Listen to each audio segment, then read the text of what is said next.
Well, hello and welcome once again to the DCL podcast, where we're inviting you to sit back, relax, and we'll be on our way shortly.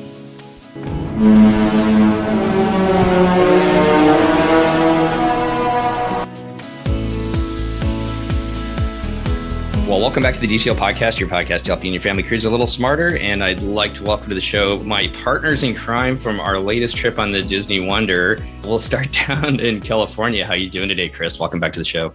I'm doing great. Thanks for having me on again. I feel like we should be having a few drinks while we're doing this. You were so gracious to host all of us up in your room. And we didn't know he was going to be on board the ship until the last minute, but joining us as well on the podcast and also on the cruise is Ed out in New York. How you doing today, Ed? I'm good. Thanks for having me again as well.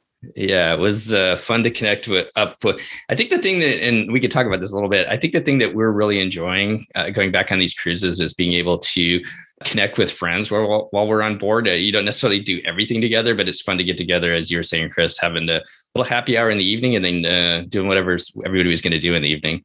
No, it was a good time. It was fun sailing with people you know. Well, let's just kind of jump into it. Ed, I know you got there a little bit late because you showed up. You're the last person to join the Wonder, right? Yes. So due to a few flight complications and whatnot, I had some delays and then some testing complications because I just got off an airplane. I was the last guest to embark. And then shortly after I made it on the ship, we dropped lines and set sail. And I think that was like the quickest sail away I think I've ever seen, man. They dropped the lines, they did a 180 and we were down the river, weren't we? Oh, yeah. Like from within my first 45 minutes of getting on the ship, we were already like out of town and like, you know, on our way to the Gulf of Mexico. Well, before we talk about the cruise and stuff, we got a couple of questions. People wondering about things to do in New Orleans. Chris, you and Lisa were down there a couple of days ahead of time. We only showed up the night before. I wanted to throw it out to you. What kind of advice could you give people as far as spending time in New Orleans? You guys are right down in the French Quarter, I believe, the hotel you stayed at, but restaurants you might offer. Any thoughts about staying down there? Just wanted to pick your brain quick. Yeah, we stay in the French Quarter, so it's just super easy to walk out your hotel and walk any direction, and there's somewhere to go. We spent Sunday, we walked around for about 6 hours, just walking around town, going to different shops. We ate at a couple different restaurants. We rode the streetcar type thing they have from point A to point B and got off in a different part and walked around there. So there's lots of places to walk around there to keep you occupied for sure.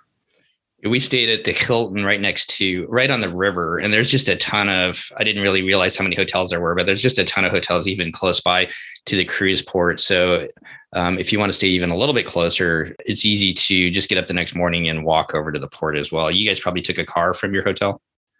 Yeah, we had a car pick us up. We stayed at the Omni in the French Quarter, which is kind of I don't know if it's a central location, but it's kind of a central location. It's right by the city hall there in New Orleans and stuff. And within a 5-minute walk, we had, beignets, a good restaurant for lunch. There was a good restaurant in the hotel for dinner. So it was pretty easy. I know Brian and Sam, Brian's, I think parents live in New Orleans. So the DCL Duo, they put out a show all about New Orleans. So if you're looking for some restaurant recommendations and things like that, you can go over there and check out that show. It's a really good reference. We just went out to a restaurant that I'd been to when I'd been on one overnight in New Orleans. So nothing it was a good restaurant, but nothing to really write home about, but just a lot of different really good places to go. We went to Cafe Beignets, which kind of what we heard from different people in the airline industry that they kind of prefer that over Cafe du Monde. But I think you can't go wrong with either one of them. And that's where we went. We went to a different location than you, right by our hotel, and they were great. So. All right. Well, let's talk about the Wonder itself. Ed, I'm going to put you on the spot again. You've been sailing on you've been on all the different Disney ships and everything like that. But I think you've been on all of them since the cruise line started sailing again. Am I wrong, or are you missing the Fantasy? No. So I was on the Dream's second sailing, the Fantasy's second sailing, the Magic's first sailing, the Magic again in January, and then here just a few weeks back. Okay. Well, what are your overall thoughts of the Wonder, and then also just sailing out of New Orleans, doing that kind of iconic sailing down the river? So if you listen to the snippets, that was the last published podcast here. I am not a big fan of the Wonder. I think the crew on board was spectacular, but the overall experience was subpar compared to what the other ships are providing at this time with the limitations that are in place. But it was still an enjoyable sailing because you got to enjoy different parts of a Disney cruise that you might not necessarily be looking for on other sailings. And then the Mississippi River was really, really cool. I think everybody should take at least one cruise out of New Orleans because the experience of, we were going down the river for, 7, 8, 9 hours almost. We didn't enter the Gulf of Mexico until about 1 a.m. and we left at 3:30. That was such a cool experience. And then on the arrival back with all the fog at night and they were blowing the foghorn and we passed another cruise ship in the Mississippi River. So it was just a really cool overall experience. So, I hope to cruise the magic out of New Orleans next season. And how about you, Chris? I know that you guys have sailed out of New Orleans before. This is, I think, your second one. What were your overall thoughts on the Wonder and then also sailing out of New Orleans? So we love sailing out of New Orleans. We love to spend a couple of days in the city beforehand. And I just love sailing down the Mississippi. And one thing I noticed was different. Last time we did it was 3 weeks later. So it was daylight longer in the evening. And we got to see more of the, shore side as we're sailing down. So I'm kind of envious of the last sailing that came back in the night before, the day, afternoon early, and got to see daylight the whole time they were sailing. I think that'd be really neat. And the Wonder is probably our favorite ship. It's the first ship we went on with my daughter, first ship we went on with my kids. And the concierge lounge on that ship is just spectacular. So we love the Wonder. And of course, everything, is great as usual as any Disney ship. Yeah, I got a soft spot for the Wonder as well. That was our first. So it's 2 versus 1 on this one here, Ed. So. It was my first Disney cruise as well. So we all have that in common. I'm just kidding with you. We enjoy the one. I'm glad the Wonder's coming out to the West Coast as well. It's going to be nice to have a ship kind of based out of here for quite a while. But I was surprised how fast we went down the river. I didn't really think about that. I mean, the water's flowing as it is, but how fast those barges and some of those ships that we were passing went by. So that really caught me by surprise.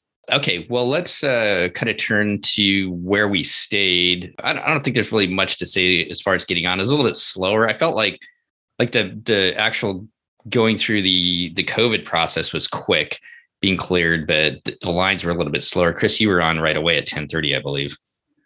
Yeah, we boarded at 11:30 actually, and we were waiting for you guys to board, and it would stop boarding for like 5 to 10 minutes at some points. I'm like, what are they doing? It was very odd. And then we boarded on deck 4. We went to which lounge? Where were the lounge right there? Can't think. Where were the two Tritons? D lounge. Oh, yeah, D lounge. So you're boarding the D lounge. So when we went in, they had a character in there, and you can go take a selfie with the character. It was Mickey instead of having the Welcome Aboard show.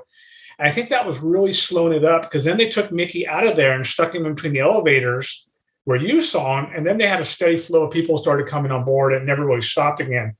But before that, it stopped 3 or 4 times for like 5 to 10 minutes. Yeah, it seems like trying to go through the D lounge. Maybe that's just such a smaller space in the atrium, so they couldn't get as many people in there. And they were kind of like, okay, we got to pick this up a little bit. So then they had everybody just kind of wander by and be able to look at Mickey over at the balcony and everything like that. And Ed, by the time you got on, you were the only one. They were shutting the door behind you, huh? Literally within 5 minutes of me being on board, they pulled the emergency alarm, and like I said, within 15 to 30 minutes we were letting the lines and down the Mississippi. Well, do we want to talk about the amazing stateroom you stayed in, Chris, next, or should we talk about food? We can, wherever you want to go. It doesn't matter to me. All right, let's talk about the stateroom. Chris, what was the stateroom that you and Lisa booked this time? So we had the Walt Disney Suite, which was reimagined in 2019. So it's different than any other suite currently in the cruise line.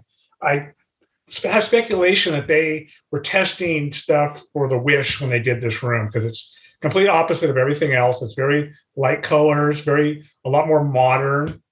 And obviously it's a very spacious room. It's a 2-bedroom, so it has a king-size bed, which got added on the reimagination. And then it has 2 twin beds in the other room, and then a family room area and a dining room area and a little wet bar area. So pretty much has everything you could ever want. So thinking about, you guys usually stay in the Roy suite and then this Walt suite. Did what they change? Did it make it better? Yeah, it made it a lot more roomy inside. It was kind of it had two wet bars basically before, kind of like a wasted space kind of area. And they, got the king bed now instead of the queen. And otherwise, the footprint stayed. So the family room area got bigger, but the rest of the footprint kind of stayed the same. And then the two windows that you look out in the family room used to be doors with a lot smaller glass. And now there's these big picture windows, floor to ceiling, that I cannot wait to be in Alaska in this room. My kids had actually been in there before, but that was on the Magic, I guess, that they were able to go in there. Ed, was this the first time you were able to get into one of these suites? Yes, this was the first time, and it was spectacular. You always walk past that door and you're like, what's on the other side? And thank you to Chris and Lisa for opening up that door for us. But it was just so cool to actually, get to spend time in it and get to see what it is actually all about. Yeah, I was impressed with all the different artwork that they had on it. Some of the nods towards Walt, as far as they had a camera up on one of the shelves, kind of knickknack and stuff like that. It's kind of signifying, his love of travel and being on a cruise ship like that and traveling around the world. I thought that was pretty cool. And also it was really comfortable for all of us to come and hang out in that kind of living room area before dinner every night. No, it was great to be able to have you guys come over and they bring us drinks and the antipasta plate and stuff. And anyone that follows Ed knows that Ed knows everybody on the cruise lines. And one of my favorite moments was when they were bringing something to the door and the person sees Ed's like, what the hell are you doing in there? Yes, I do know a lot of people throughout the cruise line. And that was the new concierge host, Christina, who is going to be on the Wonder for a while. So if you see her, say hello. She is, really good at what she does for being new to the position. No, she was wonderful. She became one of our favorites immediately. She's great. It was just a kind of a fun moment when she had to do a double take when she saw you in the hallway. Yes. You were mentioning, Steve, the little nods of artwork and whatnot throughout the stateroom. And I just wanted to mention the library. The amount of detail within there, with that sketch of Mickey Mouse on the wall and whatnot, it was just so beautiful and breathtaking. And so when they redid it, they actually took away a lot of the artwork and knick-knack type stuff they had on the shelves before. It has 1/4 of what it used to have. Every shelf used to be loaded with different kind of nods to different things and stuff. And so they really took a lot of that away. So the Magic still has all that. So Christina looked down the hallway and saw the riffraff scoundrel down there, and a little nod towards the lad there. Sorry, Ed, I'm just teasing you a little bit. Chris, why don't you talk about what, we know that if you sail concierge, they have these different rooms that you get, but what does the concierge host provide you while you're on board? So while you're on board, they take care of anything that guest services would normally take care of for you. And then if you have a 1-bedroom or higher, you're able to get breakfast from Triton's delivered to your room. Or if you have the Royal Suite, you can get dinner from Palo or brunch from Palo delivered to your room. They have the drink cart is something new after COVID, I think, to keep people not congregating in the lounge. As you know, they came to our door every night whenever we wanted them to and gave us all the drinks we wanted, brought us some food. It's just, perks like that is why we love it. It's just little extra details. And let's kind of continue with that. Ed, I know you get to sneak into the concierge lounge a couple of times as well, but what makes the concierge lounge a little bit more special on the Wonder compared to some of the other ships? The one thing I noticed is they've got that outdoor space up above even. I'm not sure if I've seen that necessarily on the other ships, but what are your guys' favorite parts of the lounge part? So the lounge on the Wonder is twice the size of any of the other lounges currently in the fleet. And it has a deck up above, which, they kind of did that for Alaska. So you have that whole area up there, which is huge. And you have just a huge lounge in general with a left and a right side, where the Magic just has it on the left and the outside part's on the right. And the Dream Class ships, the lounge is in the middle of all the rooms with no windows to the outside, kind of a darker, and it's a smaller area. So it's the best lounge there is. I'm curious what the Wish is going to have. How about you, Ed? I thought the lounge was astounding. I do think Cove Cafe was ruined by them extending the lounge into the Outlook, as they used to call it, that second level of Cove Cafe that had that little private spiral staircase that you would use to access it. It made Cove Cafe really tight and condensed, similar to the Magic. besides that, that lounge was spectacular. There was, for the amount of rooms on board, there's a seat where if every couple who was staying in a concierge room was up there, they would have somewhere to go. Nobody would be turned away due to lack of space. So I thought that was spectacular. With the seating and the viewing, it looks like, even though I haven't been into it, it looks like the perfect ship for Alaska, especially when you're going up the Inside Passage, and then the day where you're either go up Tracy Arm for the glaciers and whatnot. So I'll be excited to hear your thoughts when you guys get back from that, Chris. Alaska last time, I remember sitting in the lounge for an hour or two on different days, just with a spectacular view out all those glass windows. It was awesome. Well, let's turn to food a little bit. Ed joined us at our table, and Chris, I think you and Lisa, and other than we all went to Tiana's together, we'll talk about that in just a second. But I think you and Lisa went to Palo most nights, but Ed got to dine with Anawake, and it was fun to have you there. What were your thoughts of the dining rotation and the dining rooms on the Wonder, Ed? You know, they're classic, they're classy, beautiful. It was nice to see Sorcerer Mickey back because he has been missed. So it was nice for him to make an appearance on that first night in Animator's Palette. But I turn back to my issue with most Disney cruises. The menus are always the same. The first 4 nights of any Disney cruise you will take, you will see the same exact menus that are those rotational dining menus. And I wish, and hopefully with the wish, Disney looks at those menus and changes them up, because you can go from ship to ship to ship. And it's nice knowing what they're going to have. So you could be like, oh, I like this, I like that.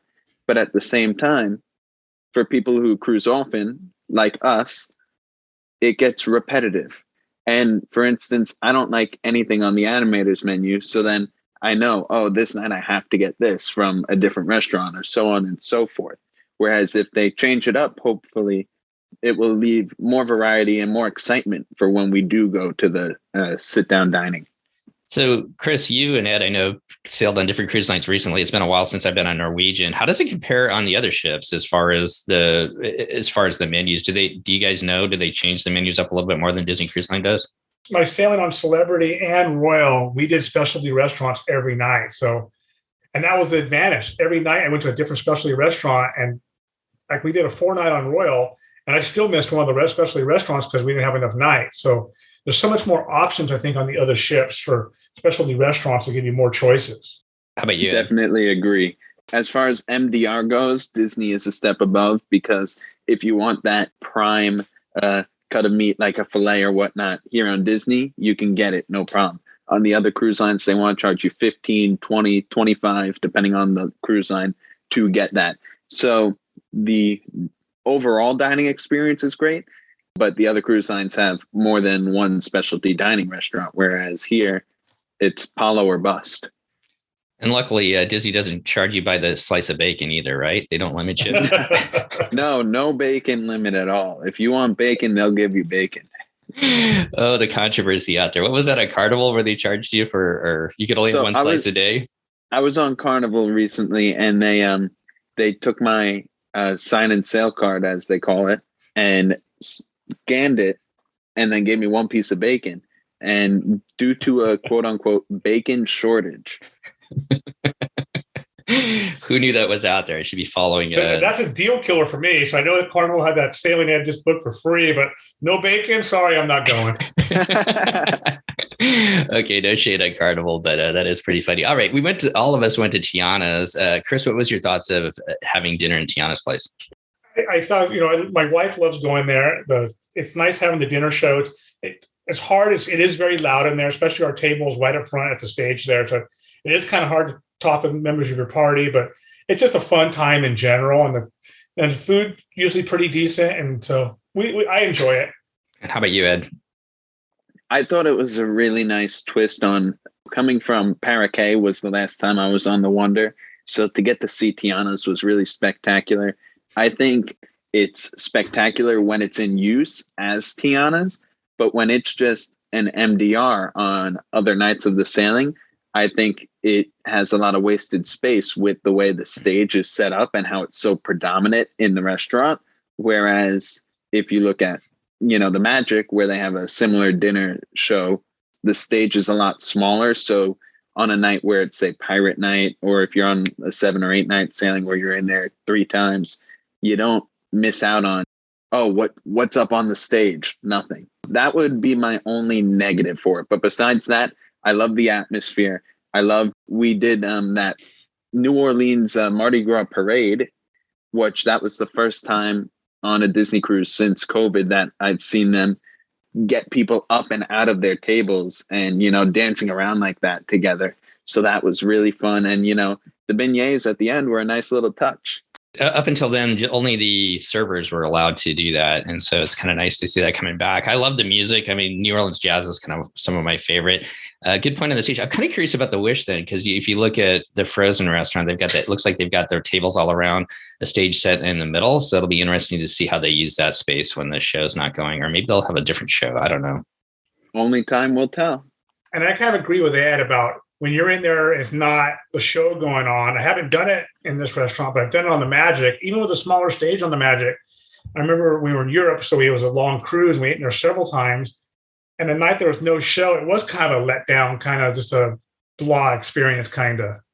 Well, let's turn to Palo. We all had dinner at Palo as well. Chris, what's your thoughts as they transitioned Palo from what it used to be to offering you a prefix and then also the a la carte? And it seems from what most people are saying, it's kind of an experiment to figure out the steakhouse and how that's going to work on the Wish as far as how they've changed the menu on the ships today. What's your thoughts on the new menu? I always order off the a la carte, so I haven't really paid attention to the price fix menu. And I know some people complain that it costs them more now. And I remember I didn't pay attention on this cruise, but on a November cruise, I paid attention and it was costing me like $10 more, basically. So it wasn't breaking the bank. And I still think it's an exceptional value for what you're getting. So I love it. We eat there often, as you know, and your listeners know. So I really don't have any complaints about it. I have more complaints about the Powell brunch, where it's no longer a buffet, and I understand why they're doing it. But I think they could bring it back and have them serve you like they're doing in Cabanas or in a concierge lounge. That's where I think Powell is falling down right now, is the brunch. It'll be interesting to see as things slowly come back. Hopefully, maybe they start to transition that in the summer, possibly, or maybe even through spring break to maybe turning it into more of a buffet, or at least changing it up. Hopefully, they take some of those comments that you and others have made to fix it. And Ed, I know that you didn't have any, well, that's going to come across the wrong way. You didn't have any long pants. And so you were in Cozumel, we're out shopping furiously so that you could join us at Palo that night. This is the first time you've been to Palo. What were your thoughts of Palo? I thought it was spectacular because it's always been hyped up. So I've never got to experience it, and I'm a platinum cruiser. So I was fortunate enough to be able to use that perk of the complimentary dinner at Palo. So it was really nice to head up there and get to experience it. And it was an elevated dining experience. It was fun. It felt like a steakhouse for most of it until the table next to us got the maitre d' up and has started making TikTok videos with the maitre d' and the chef. But besides that, it was really a spectacular experience, and I hope to experience it again soon on a future sailing. Were they some of the influencers that were supposedly on board the ship, those two? Yes. Okay. I totally missed out. Well, I thought they were crew members, to be honest with you.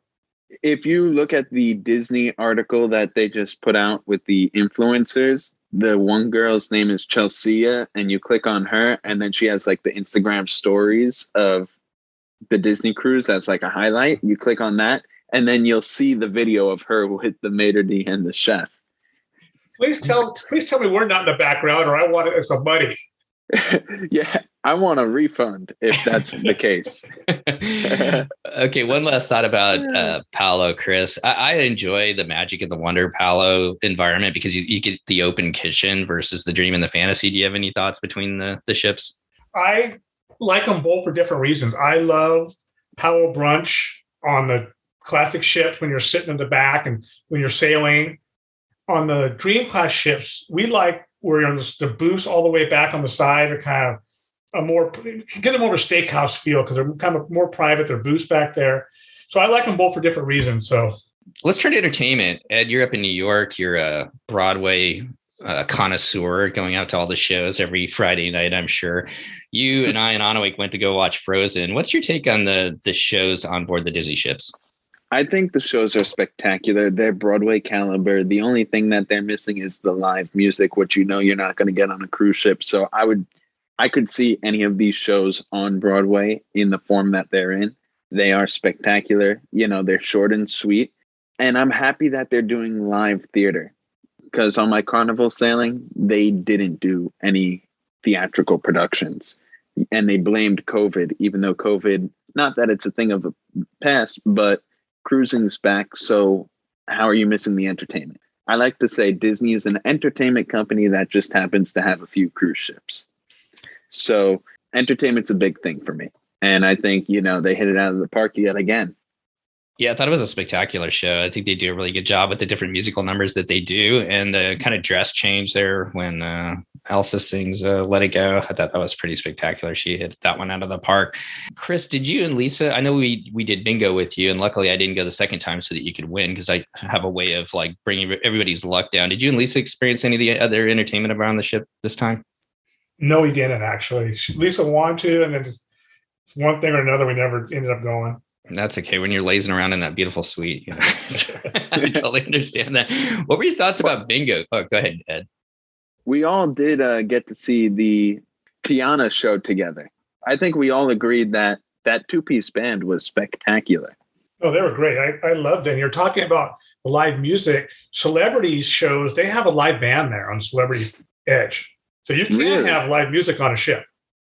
They had like a 5 or 6 piece live music band for every show that we saw. It was a ship band. Wow, that's spectacular.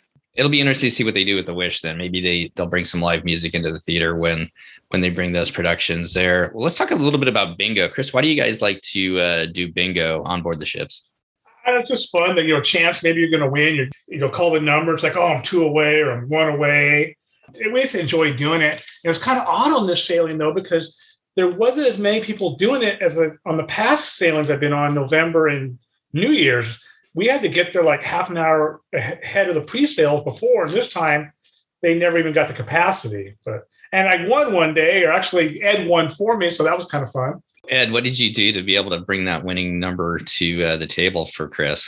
I sat there after Chris got the iPads, and then we abandoned Lisa for 20 minutes to go look at photos. And then we came back and she said, I gotta go. So then I held the iPad, and, I don't know. I think it was that end booth right by the door that brought the luck. And then bada bing, bada boom, next thing you know, the fireworks were going off on the screen, and I called the bingo. Everybody looked at me. Nobody believed me. They had to run the thing, put it up on the screen. And then next thing you know, it was a good call of bingo for $269 there. And you didn't have to share it with anybody, did you, Chris? No. There was that one of the ones, was it like about 8 or 9 people actually had to share it, didn't they, on one of the games the first time? The day you were there, a bunch of people had to share it. But then the bingo after I won, I think 4 people had to share like $280. I was like, I was so happy I didn't have to do that.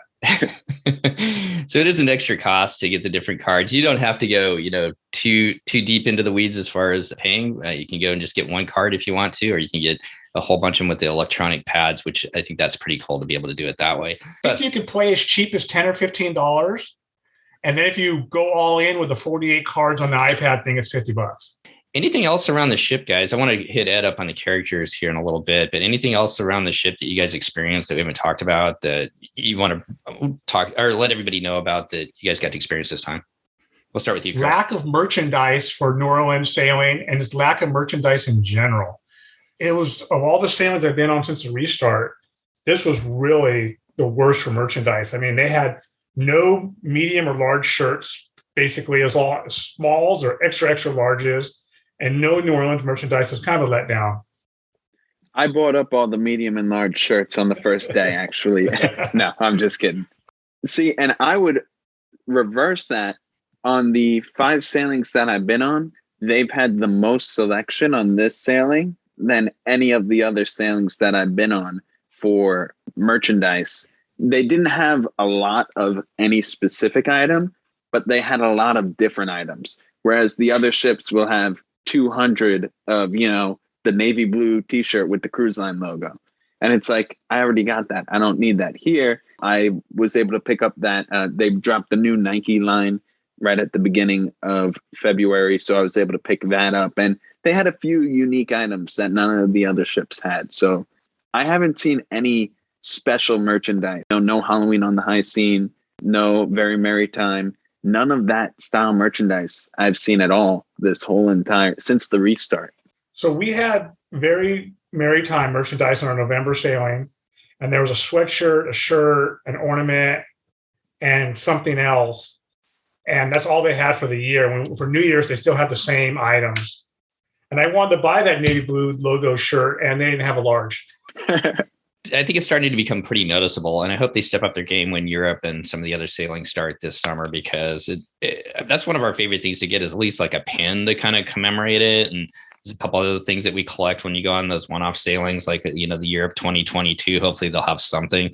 It was neat when we went to Norway because they had Norway specific stuff. And then the next time we went on the Mediterranean, it was just generic for the whole summer season. But I hope they at least do the generic stuff for the summer season, Chris.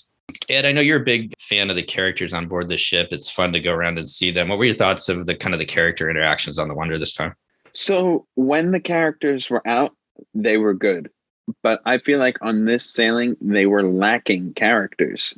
They weren't out and about like the other sailings. And like we mentioned slightly earlier in the show, even just boarding, Mickey Mouse was just shoved in between the two elevators. No upbeat, dance or music or nothing. Like the other ships on the Magic just recently, it was just Mickey Mouse doing the welcome aboard show. But on all the other sailings I had, it was Mickey and Minnie. And it being that there's no deck party, it almost feels like they don't care that you're there, because there was no hoopla to bring you in. Even when I went on Carnival in Royal Caribbean, there was, music and people and all this good stuff. Here, it's like they called your name and then they're like, oh, go try and figure out the app in the D Lounge. They didn't on this ship want to hype you up. I thought it was kind of noticeable, like on the pool deck, we're not necessarily in the family part as much anymore, but it seemed like on the Dream when we were there in November, there was a lot more characters over around the pool deck. You saw them at least a lot more in the ship. Here, it seemed like you'd see them down in the atrium when they had them on the list, but not quite as many as it seemed like on our other two sailings. So I agree with you there. Let's turn to Cozumel before you leave, Ed and Chris. I know you guys have both been there several times. What are your thoughts of Cozumel as a port to stop at? I'll start with you, Chris. To me, it's kind of like become like Nassau to us. We've been there so many times. We've done a couple different excursions there and had a good time. This time we just walked around the stores for a couple hours, and it's nothing spectacular there. So it's got nice water, nice beaches if it's not too windy. So last time we were there, we had an excursion, and then the water was so bad they had to cancel the excursion. And this time we decided just to be lazy and just walk around for a while. How about you, Ed? What's your thoughts on Cozumel? I definitely like it better than Nassau. I've been to Nassau countless times, and I was just there a week prior exactly. And when you get to see them side by side like that, Cozumel takes the cake. It felt cleaner and safer, and nobody was trying to, shove Ziploc bags of cigars in your face, trying to get you to buy them and stuff like that. And the people were genuinely happy that you were there. Like, I got one of those little surfboards that if you've been to Cozumel, you've seen them. You can't miss them. You have to walk past them. And they were just genuinely happy that we were back. I had to take a trip to the supermarket or the Mega to get some long pants for Paolo.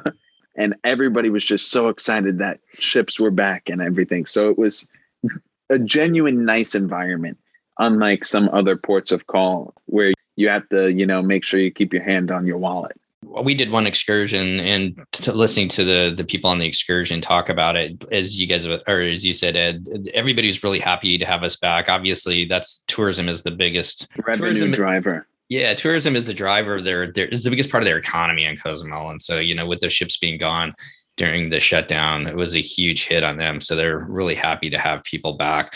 I guess the one thing, my thought is, when you look at like Disney's itineraries, unfortunately, it's just they tend to hit the same ports over and over and over again. And so if you cruise on Disney a lot, you kind of probably get burnt out on it a little bit, like it sounds like you are a little bit, Chris, with Cozumel. I wish we went to Costa Maya, because I've never been there, and I know they started going there recently. That I would have loved to have gone there. And that's no shade. I didn't mean any to put any bad words your way or anything like that. I hope it didn't come across that way as far as the way I said that. No, it is what it is. Because I've been to since the restart. St. Thomas, St. Martin, Nassau, and Cozumel now. The people in Cozumel are so aggressive to try to get you in their stores. It's really annoying. It's like I shouldn't have to say, no, thank you, have a good day, 20 times in walking 200 feet. It's just they're really aggressive compared to and I get it. It's how they survive for their economy, but they need to back off a little bit. Well, I will say you almost weren't allowed. You weren't allowed into Nassau the first time you went back in the summer. No. They right? Didn't they restrict you to have to be on a tour? Yeah, they changed the protocols like a week before or something. That's crazy. I was fine anyway, right? So, but yeah, they, those early sailings, the protocols kept changing because we were in Royal in August and we couldn't get off without an excursion. So then we booked an excursion for September on Celebrity. And then the week before that, they changed it. We didn't need the excursion. So we ended up canceling the excursion and just getting off for a little bit. Yeah. Well, before we lose you, Ed, I just want to get your final thoughts. What was your overall thoughts of taking this cruise out of New Orleans? Would you go back to New Orleans and sail again? And then also, what's next for you? Where can people find you out sailing around the world?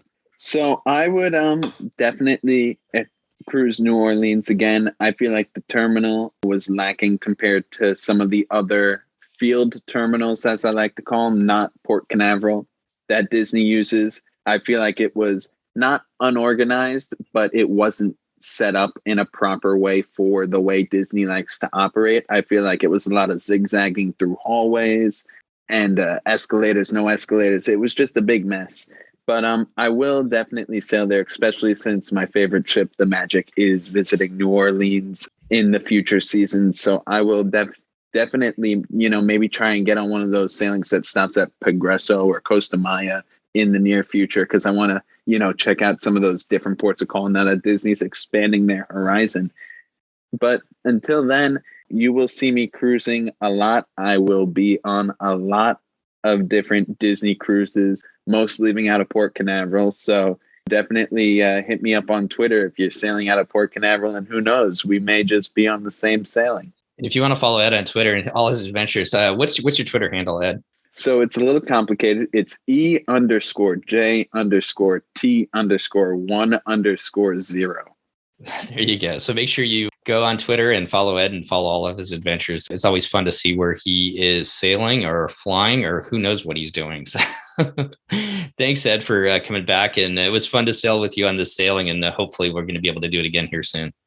Yes, definitely. And thanks again for having me on the show. And thanks again to Chris, to you and Lisa for opening up your doors on the sailing and inviting me, Steve, and Anna Wake into that spectacular suite, and to get to experience a little taste of the lifestyle of the rich and famous up there on deck 8. You're welcome anytime, and Steve knows he's always welcome too. It's fun to have you guys every night to have some drinks. It was a good time. And how about you, Chris, as we kind of finish up on this part of it? Any final thoughts about sailing on the Wonder out of New Orleans, or just this cruise in general? Some things that we haven't talked about. We love New Orleans. It was a fun cruise. We had a great time, and it was just kind of a crazy cruise for us because I should be leaving today to go on my New Orleans cruise. And 6 days before the sailing, we had to change it because of a schedule conflict with my son's high school sports. So it was kind of stressful, 6 days out, changing all our stuff and flying out 5 days later. We got there and you guys were there. Ed was there and we had a great time. Yeah, I agree. I think New Orleans, New York, and San Diego are probably three of the best. And well, I guess Vancouver too, are probably the three best ports that Disney sails out of, just because you can fly in there. There's a lot to do the day before if you want to spend a couple of days in those cities and then get on the ship and sail, versus Port Canaveral, where it's an hour drive. I mean, an hour drive isn't that bad, but I love the idea of hanging out in San Diego. We're going to be down there next month for a couple of days and then getting on the ship and sailing. How about your thoughts, Chris? I 100% agree. I think New York is still my favorite sail away port. And we also had a great time exploring New York. And I love sailing down the Mississippi. And it's fun sailing out of San Diego with all the Navy ships there and stuff. Port Canaveral is kind of such a bland sail away, kind of, Miami, you got all those yachts and all that stuff. Port Canaveral is kind of the most boring of all the sailaways. I totally agree. I think San Diego's a lot of, if you haven't been on the San Diego one, as you go around Point Loma and going around Coronado Island and everything like that, like you said, the Navy ships and everything else, that's a great sail away. So the other question I had for you before we get out of here is, what are your thoughts about the Wonder staying in San Diego now that they've announced that? Are you excited about that, or what do you think? Yeah, as a California, resident, it gives me more opportunities to maybe drive to a port and jump on a quick weekend sailing where I've never really, I've had that option only for a couple months in the fall and be like 45 days in the spring. So having that option, I think, is going to be great to be able to jump on one of those cruises, more of a last minute type sailing for us instead of, booking day one. Exactly. I'm excited about it just to have because we don't have to go so far. I mean, we were talking, I think before you jumped on, I was talking to Ed, like, I don't mind the 6-hour flight across the country because you're going to go on that sailing and everything. It's like when you get off the ship and you got to make the slog back to the West Coast that I never look forward to, I guess. No, it's always a long flight home. And yeah, we're going to Vancouver. It's such a short, easy flight for us to go catch a cruise up there compared to us going to Port Canaveral. It's, 2 hours on a plane compared to 6 is just a huge difference. Yeah. And even though they kind of go to the same ports and everything like that, I think we're pretty excited we're going to go down there a couple times out of San Diego, hopefully, to sail on the Wonder, because it's, like you said, it's a great just getaway for a couple days and just to get that kind of Disney Cruise Line fix. Well, do you have any thoughts on the Wish, watching the float out? We didn't really talk about that. I'm super excited. I can't wait to see more of the inside of it. The outside looks awesome, and I cannot wait to get on it. We'll be on in September, so I have a little ways to go, but it looks super awesome.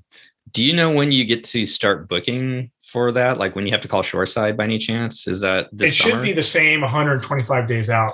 Okay. So I don't know why. I don't think they would change anything different. So I'll find out here in a few months.